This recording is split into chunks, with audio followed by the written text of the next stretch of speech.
Hello everyone and welcome back to the channel. Today we're going to be going through my future projects, so those being these grey ones you see before you, and we're going to be discussing the colour schemes that I want to do them in the future, as well as we're going to be painting these up with a Chaos Black can, and we're going to find out how many miniatures we can actually paint with one can of Chaos Black, as well as if it is more efficient to paint with the can rather than a brush. We're also going to be looking at the Battle of Macragge. This is a set I've had for a very long time and I've never actually gotten around to finishing all the miniatures that were inside, so we're at least going to paint them with a base coat. On top of that, we're going to be doing some illegal moves, so I would love to hear your thoughts on whether this is acceptable or not down in the comments below. If any of this sounds good to you, grab yourself a drink, grab your paints, grab your miniatures, and get some done while you enjoy this video. Alright, so first up we've got some fixing up to do. I need to glue that guy's arms because they're coming off.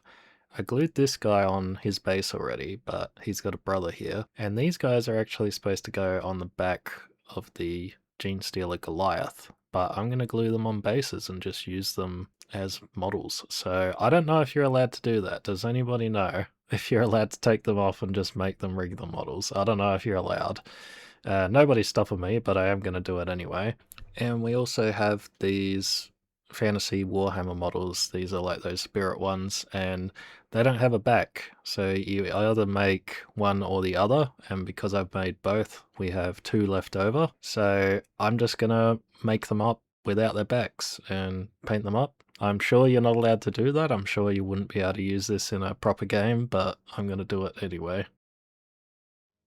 Alright, I thought we'd start with the Battle of Macragge box. We'll take a good look at it. So, bit of history with this one. This is actually the first set of Warhammer like I ever got. So, besides individual models, this is like the first pack I ever got, and yeah, I never got around to actually finishing up all the models. But here they all are here. I'll take a better look at this guy. So, I was going for like this green-purple color scheme with my Tyranids. Also, these Hormagaunts didn't come in the pack, but you can see they got a little problem where they always fall over. Now, I got these years ago, and when I was a kid, so my granddad had the idea that these keep falling over and I was complaining about it. So he actually thought we'd put a little piece of lead at the back of them to sort of even out the weight distribution, right? So that's why he's on a new base. I didn't think that was a very good idea to keep these bases with lead on them. Probably shouldn't have had them to begin with. I don't know who greenlit this idea, but you can see here that little triangle piece, that's where the piece of lead used to sit. But anyway, that out of the way, we are going to be painting these models. You can see that I've got the paint off of most of them, and some of the other ones I'm just going to paint over because I think that they're fine. But yeah, I did manage to get most of the paint off. And here we've got the old Space Marines. So these guys are so tiny, I'm not going to be repainting them. I'm pretty happy with the color scheme that I went for. But yeah, I'm not going to be repainting them. I think that they're just too small these days. I'm not really interested in having them in my collection. They're kind of going to sit around as just a nod to the past of when Warhammer decided to put out these little tiny Space Marines. And here we have them next to the sort of older, more current ones before we went Primaris, and you can see just how tiny they are. So very, very small. And here he is next to a Primaris, so yeah, he is very small, but yeah, I thought it was kind of funny, so we'd have a little look at it. But back to the box. So yeah, like I said, these didn't actually come in this pack, but I just threw them in there. But yeah, I had an interesting color scheme going. I think it kind of works, but it's not what I'm going for now. I've got something else that I'll talk about later that I'm planning for these Tyranids. But we've also got this color scheme. I think this one worked a lot more, and you can tell that I did this later on in my life when I was a little bit of a better painter, I think. And the books. So yeah, they are a bit roughed up. I never actually played the game all that often, but these books I used to just carry around with me everywhere. And I used to just look at all the pictures. I never used to read it, just like looking at the pictures, and I dream about, you know, owning these armies one day somehow. Alright, jumping back over to my spirits, I've kind of customized them a bit more so they look a little bit better, a bit more fuller. I really like how the guy's got the shield and the knife, and I fixed this guy's torch. These guys also needed a sand bath. I'm not doing this for all of them because some of them need some special sand, so just these guys. And on to spraying. So we've got my ship parts up first. I'm, looking forward to repainting these when I get around to it. We've also got these. I forget what I was subscribed to get these, but I was subscribed to like some magazine and got them through that. But yeah, and my Trigon. So I have had this, I think, from my 18th birthday. I've had it a very long time and I've just never gotten around to painting it, but yeah, this will be one of the models that I'm finally getting around to doing. We've got our Gene Stealer Goliath here, so I'm actually doing both builds with this one. So we are able to clip the front part on, the front part with like all the grinding things and stuff, and it seems to sit on there just fine without any glue, without any magnets, because that was my plan originally, to use magnets. But with the back, you can just slip that on and off as well. You do have to do a little bit of custom work because, yeah, they don't want you to build both, I don't think. But yeah, so some things will look a little different, but it's not really noticeable.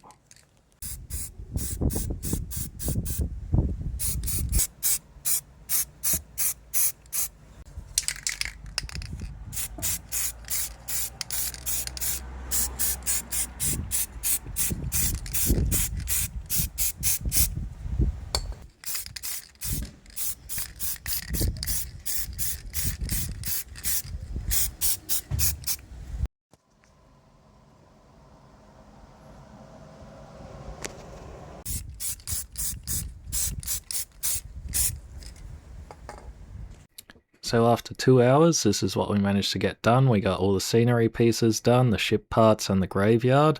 So I'm pretty happy with that. We got the Trigon. We also got some ogre beasts that I didn't show, but I was kind of touching them up, so it doesn't really count. But yeah, we got most of it done, the Rhino as well.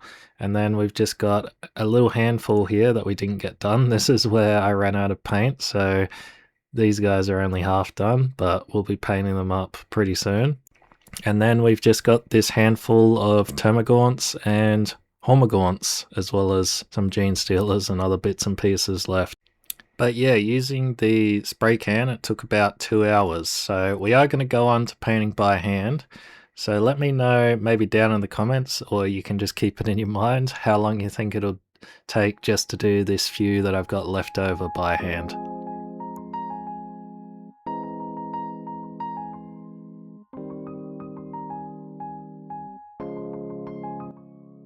So with that all done, final chance to guess how long it took compared to using the spray can.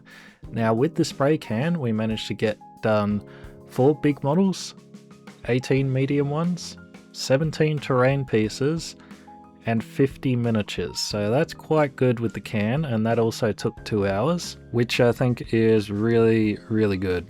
Like, having all these models all ready to go in that amount of time, really good. But the big question is, how long does it take by hand? So these ones here, which is a very small group, we've only got 35 models here.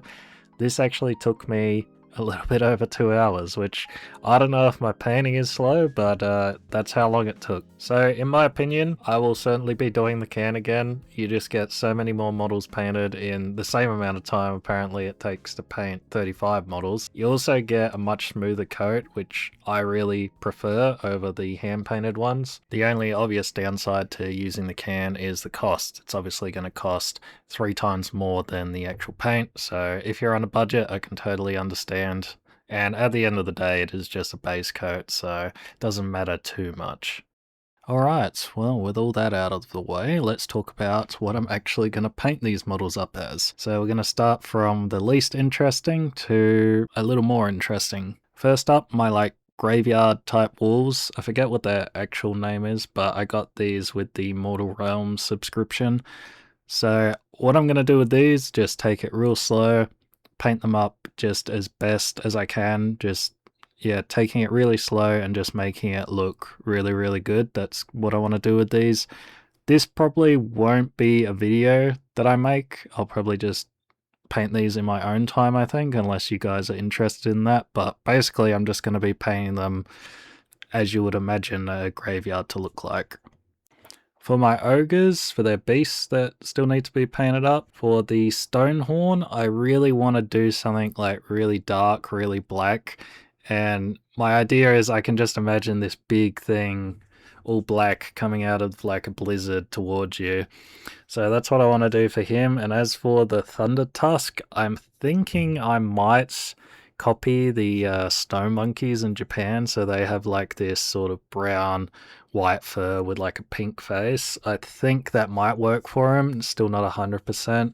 And as for the smaller beasts, well, I want to do them a few different colors. I'll probably keep it quite normal, neutral colors like brown and black and stuff, but again, not 100% sure. So maybe you can leave me with some ideas down below. And probably to nobody's surprise, my Space Marines I'm going to be painting up in my Space Dingo color scheme, that being the orange and white with the gold eyes. So yeah, I basically need to add a heap more Space Marines to my group of Space Marines that I've already got. And yeah, I want to do them in this style. We'll be doing the Rhino in this style as well. I'm not certain if I will make the Rhino completely orange, but we'll have to wait and see.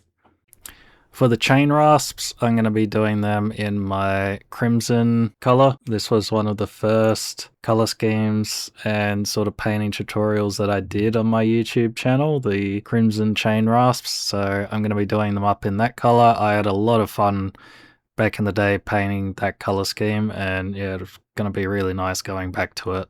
As for the ship parts in the Battle of Macragge, I don't actually know what I want to do with these. I definitely want to do like the Red Desert Australian theme that I've got going on with my 40k models at the moment.